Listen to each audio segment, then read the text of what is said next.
दिल्ली मलई के जमीनिया हमारे राजा रखे मलिनिया। दिल्ली मलई के जमीनिया हमारे राजा रखे मलिनिया। राखे मलिनिया हो राखे मलिनिया। दिल्ली में लई के जमीनिया हमारे राजा रखे मलिनिया। नैहर में होती तो मम्मी से कहती, नैहर में होती तो मम्मी से कहती, ससुरे में सासू मलकिनिया हमारे राजा रखे मलिनिया। ससुरे में सासू मलकिनिया हमारे राजा रखे मलिनिया। राखे मलिनिया हो राखे मलिनिया।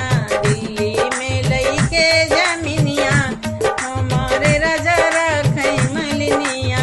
नैहर में होती तो भाभी से कहती, नैहर में होती तो भाभी से कहती, ससुरे माँ जेठानी मलकिनिया हमारे राजा रखे मलिनिया।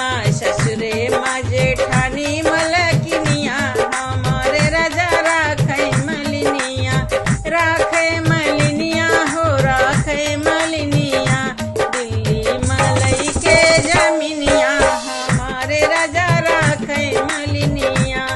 नैहर में होती तो दीदी से कहती, नैहर में होती तो दीदी से कहती, ससुरे माँ नंदी मलकिनिया हम